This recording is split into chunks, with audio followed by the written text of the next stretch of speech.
not going to introduce anybody, Mark, but he has a panel of 1, 2, 3, 4, 5 people. Bill Rowell from Vermont, I know Bill well. Esteban Dick Stein, Argentine. Hugh Jellie, New Zealand. James Talon from Ireland.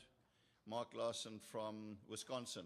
So there's a good mix of people to keep you entertained. Thanks, Mark.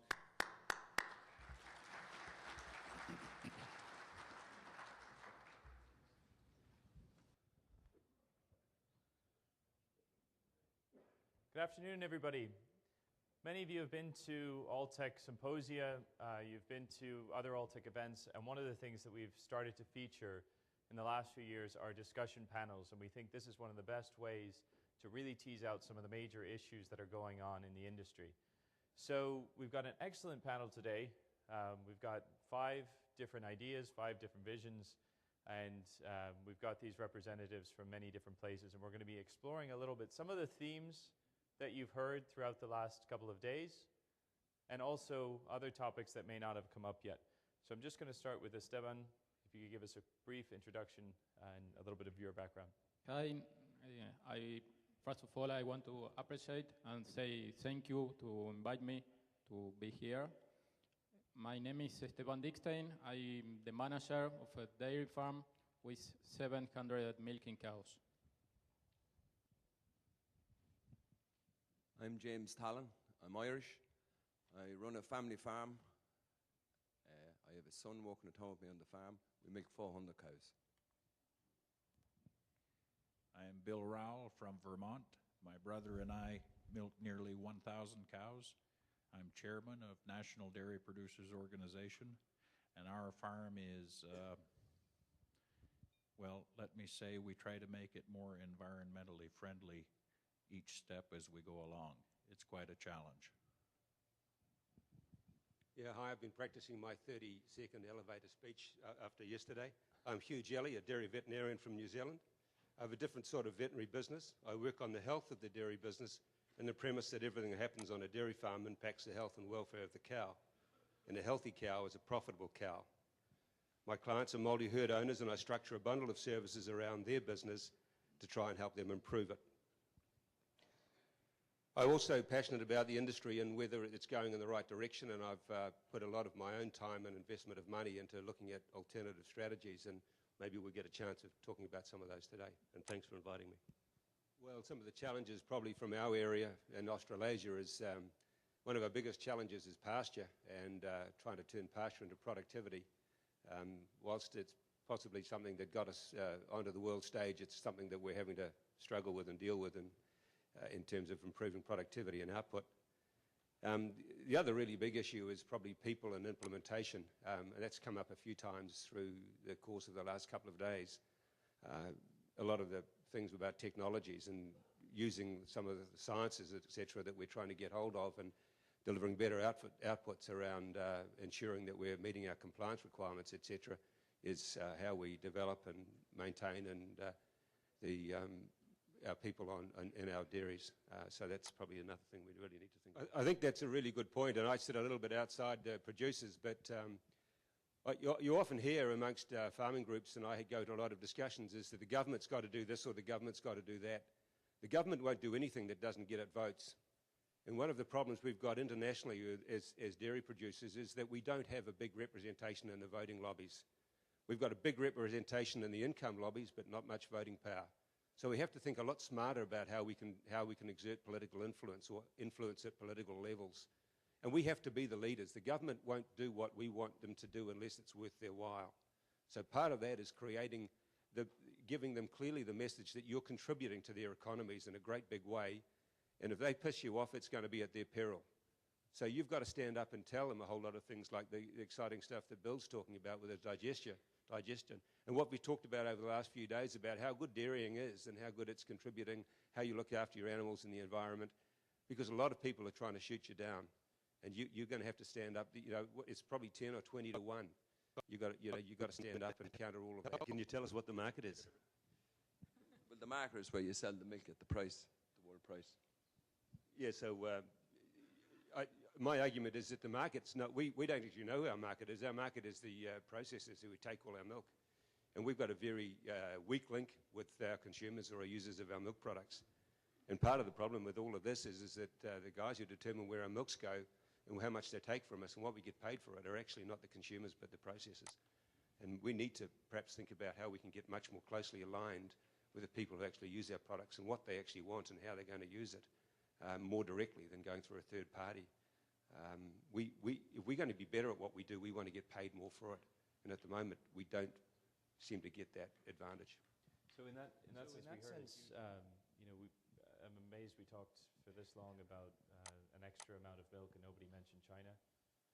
Does anybody want to take a stab at China? James or Hugh, do you want to?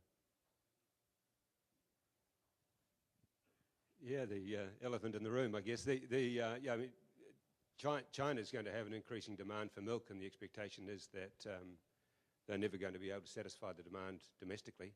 So that's going to create great opportunities for other people around the world. The other thing that the Chinese like to have quite a high level of control over their supply and quite tight integration, if you like, of supply through to consumer. And that presents opportunities for people or organisations or groups of farmers to work directly with China or retailers in China. And one of the things that they want is they just want milk. They want to drink milk, and they want to try and get hold of that. So there are a large number of organisations, and we see them regularly in New Zealand trying to come down and buy our farms, who are looking to secure sources of supply directly from around the world pretty aggressively. Well, I think for me, it always amuses me when people differentiate sustainability and profitability, because fundamentally, profit's got to be a big part of sustainability. If you can't make some profit out of what you're doing, you're not going to keep doing it. In New Zealand, I'm pretty concerned about how we're going to survive under our current strategies. By default, rather than design, we've become a very major player in the traded export of milk, because we've only got 4.5 million people, and we produce a lot of milk, and we don't drink we drink a lot of milk individually, but obviously we struggle to get through that quantity, so we end up exporting a lot. And that is a very, very big part of our country's revenue stream. If we look at the competition that's going to come out of 2015 and increasing production perhaps out of other parts of the world, it becomes very difficult for us to become an influencer. We've become a relatively key influencer in the globally traded milk market, and in fact a price maker rather than a price taker. But we have to grow at a rate of something like 15 or 20% a year to continue to play that role. So we're at risk of what's happening around the rest of the world. And as a country, I suspect that we have to dramatically change our direction to remain viable and sustainable. This word sustainable, I guess what we've done is that I personally have been involved in a project of looking at the possibilities of different direction. We've broken a farm up into what we call key tents, and that's people, it's business and finance, it's infrastructure and environment, and it's husbandry, which is the cow and the farm. And each of those things needs to be working in harmony if we're going to have a sustainable business. If we get one of those wrong, we effectively struggle to keep our business operating and going forward, because all of those things impact on the health and welfare of the cow and the ability of the cow to perform. The biggest one for us at the moment is people, trying to get people employed on farm, trained on farm, retain some of the skills that we've had the fortune to learn over our own lifetimes, and it takes a lifetime to learn it, is really probably one of our biggest threats. But all of those things become really important for us. Well, we do have a small population, but I guess it's a bit of a joke. Everybody knows that everyone in New Zealand knows how to milk a cow. But one of the things that we forget actually now is that 27% of the people we employ on our herds haven't worked on a farm before. And I think I see this reflected all around the world. So you've got often immigrant populations coming in who don't understand the culture or the values that you've taken a lifetime to build up. We put them into our dairy farms not really knowing that how far removed they are from understanding what we're trying to achieve. So I think a really big thing that we've got to think about is that when we get these people into our businesses, that we go through a really careful induction training and just expose them, give them some time to get exposed to how we want things done, so they understand the expectations of what you want from them, and just make sure that they actually understand what it is you're asking them to do, because often there's a big language or cultural barrier which makes it very difficult.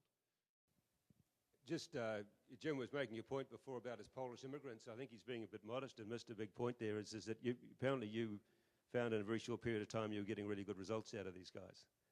And I think one of the things that obviously came out of that is that he obviously taught them well, because a big part of getting good results out of people is how you lead them and how you manage them.